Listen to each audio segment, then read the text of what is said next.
The question I want to ask, what does love look like in a family? Here's the first thing I think is important. Number one, identity. Now, what do I mean by that? Well, I think one of the things that love looks like at home is that we are committed to the emergence of the authentic identity of the people in our community. That's love. Identity is this: from who I would like you to be to who you actually are. Do you know, I've discovered this, that the worst forms of religion and some of the most oppressive forms of society work really, really hard to make everybody the same. And God has worked really, really hard to make everybody different. When God spoke to Moses in that incredible encounter, here's what he said to him. And he said, I am the God of your father, the God of Abraham, the God of Isaac, and the God of Jacob. He comes into the world of the individual as well as into the generations. What an amazing Lord and God we serve, that he has love for the community and absolute commitment to the individual. It's a fantastic Bible idea that we can have individual celebration and community celebration all at the same time. God is into both. In fact, he rarely celebrates the individual outside of that community. My wife loves jigsaws. I hate them. And that's sort of part of the problem that we have in our marriage. She has the patience of a saint, and I really don't in some of those areas. But I thought I'll try and be a good husband, and I will buy a jigsaw, and we'll do husband-wife stuff together. So I went out, true story, bought a 1,000-piece jigsaw, and I said, darling, let's do this jigsaw together. Now, I'm thinking we can get this jigsaw done in a night. Let's do this. Come on. And so after about 3 nights, we're doing this, and I haven't put many pieces in because I'm rubbish at jigsaws. So I find a piece, and the man in me says, this piece is going to fit. It's going in, no matter what.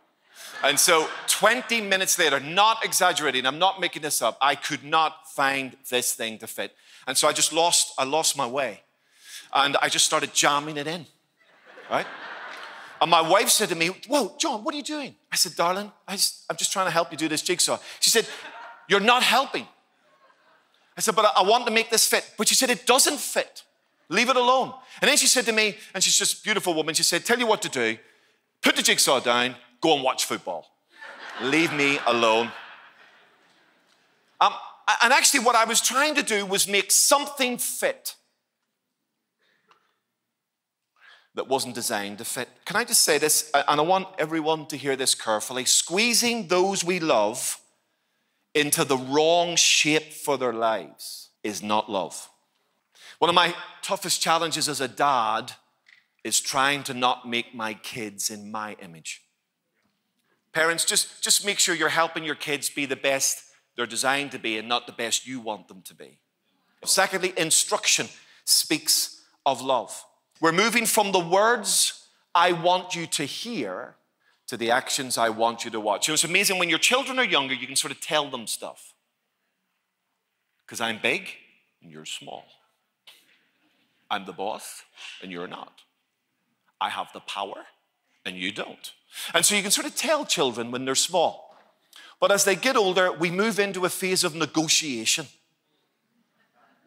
New experience for an Ulster Celt. Negotiating with a child. And actually, that's a difficult one in that context. So I move from telling them to do something to perhaps the pressure of showing them something.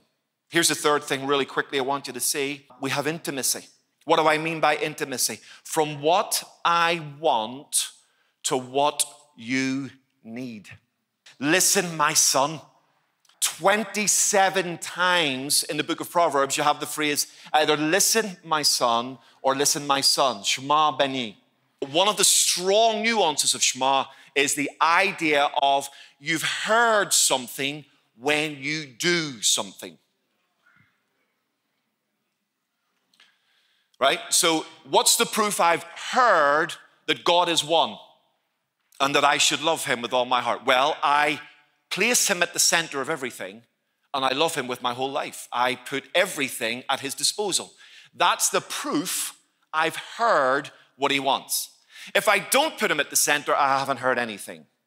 My 16-year-old's amazing. Beth Ann's a stunning girl. She really is. I love her. We have great fun together. We become great friends. Can it really be she knows what I'm about to say. Everything I say about my family, I have permission.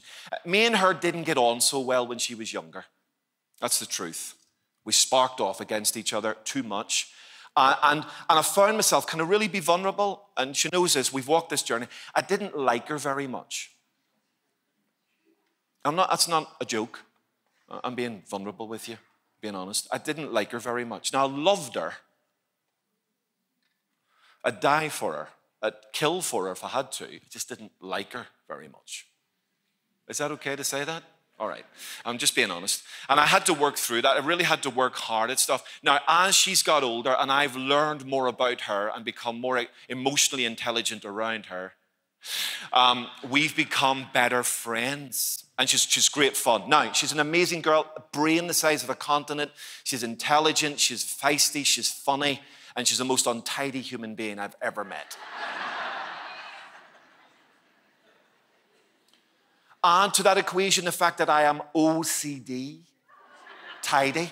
I mean, when I leave hotel rooms, when I check out, I leave the hotel room tidy. I make the bed.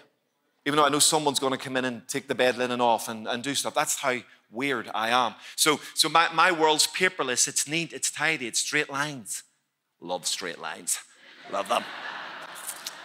In fact, hold on a minute. So, marvelous. That's it now. So I think she's doing it deliberately. I think she's deliberately just trying to wind me up. So in order to try and teach her how to tidy her room, I'm saying, right, come on, you got to do this. And she just will not respond to anything we're doing. So, okay, I'll have your phone. And the iPhone is like surgically attached to my daughter's arm, right? It's like she's evolved this thing. And so it's surgically attached. And so you say iPhone mine now in any combination. And she has a Damascus Road experience.